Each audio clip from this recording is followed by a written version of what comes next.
श्री स्वामी समर्थ सगळ्यांना। काजल गेली आहे कैरी आणायला। हे बघा कैरी कैसा किलो मिले? 120। 120। हे बघा कैरी किती छान आहे। किती? 5 किलो।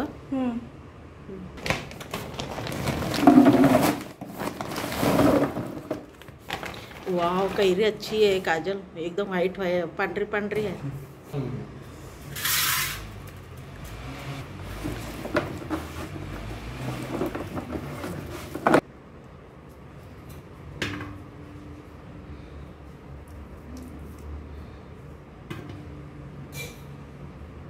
बिया वगैरे सगळं काढा, कचरा नीट बघून काढा, नाहीतर मग लोणचं खराब होतंय।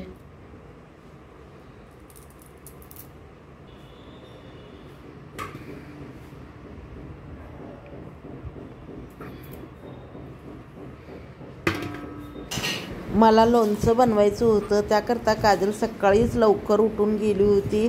तिथं पाळी लागलेली राहती कैरीच्या तिथे मार्केटमध्ये। तर काजल 6 वाजताच गेली होती। काजल एकटी नाही गेली, तिच्या भावासोबत गेली होती। तर कैरी आणली, धुवून वाळत घातली, तोपर्यंत मी स्वयंपाक करून घेतलेला। या कैरीला आता पाण्यातनं काढलंय म्हणल्यावर 4-5 तास तरी फॅन खाली वाळायला घातलेत।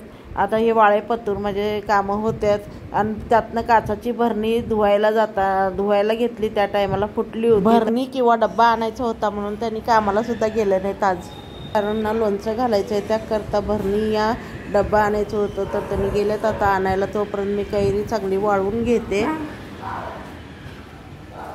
डब्याला आहे कैरी जर वाळली नाही तर लोणचं खराब होतं, त्याकरता कैरी चांगली मम्मी पप्पा डब्बे आणलेत। शेवटी त्यांनी डब्बेच आणलेत। तर डब्बे तर चांगले वाटायला लागलेत, पण बघूया आता चांगले आहेत। क्वालिटी तर चांगली वाटायला लागली आहे, पण चांगलेच आहेत। ह्यांनी कधी बी क्वालिटी चांगलीच आणतात।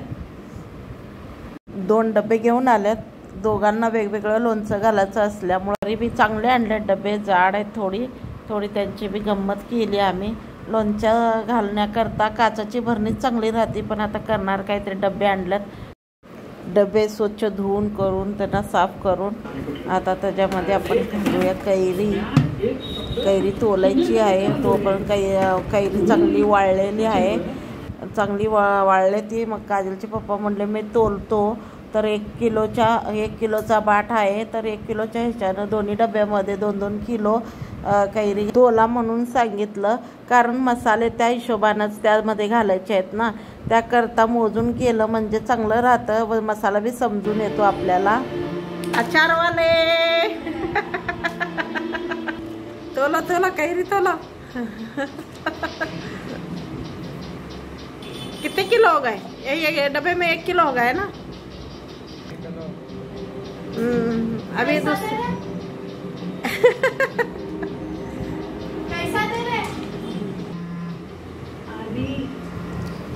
त्यांनी कैरी तोलून दोन्ही डब्याने 2-2 किलो कैरी घातल्यात। तर आता बघूया, थोडी कैरी उरली आहे, तर तोपर्यंत आपण मीठ फोडूया। मीठ 1 किलोचं पॅकेट फोडलेलं आहे, त्याच्यामध्ये आपण दोन्हीमध्ये निम्म मीठ घालायचं आहे। तर दोन्हीमध्ये मी म्हटलं 2-2 वाट्या मीठ घाला, आणि थोडंसं उरलं आहे ते मीठ आपण नंतरनं दुसऱ्या डब्यात घालूया, कारण 4 किलोच्या हिशोबाचं करायचं आहे। तर 5 किलो कैरी आणली होती, त्याच्यामध्ये 4.5 किलो कैरी चढली, तर अर्धा किलो उरलेली आहे। तर 2-2 किलोच्या हिशोबानं तर मी त्याला घातलेले 2-2 वाट्या मीठ। तर आता चांगलं मीठ हलवून घेऊया दोन्ही डब्यामध्ये। तर चांगलं मीठ मिक्स होईपर्यंत हलवायचं आहे। मग एक चमचा हळद घालायला सांगितली, हळद घालून परत त्यांना चांगलं हलवून सगळे एकजीव व्हायला पाहिजे। तर दोन्ही डब्यामध्ये 1 चमचा हळद घालायला लावून त्यांच्याकडनं हलवून घेतलेलं आहे कैरी। आता त्यांना आपण चांगलं हलवूया। 5 किलो कैरी घेतली होती, तर अर्धा किलो कमीत कमी अर्धा किलो कचरा निघतो। तर आता आपली अर्ध तर काम झालेलं आहे।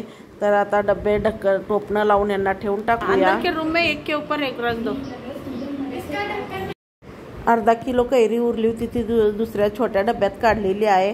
त्याला मीठ हळद लावून बाजूला सरकून ठेवूया. ते नंतर बघूया मसाला तयार करताना. मसाला तर करायचाच आहे आता 2-3 दिवस, याला काही बघायचं नाही काही नाही. तर बघूया आता दुसऱ्या पुढच्या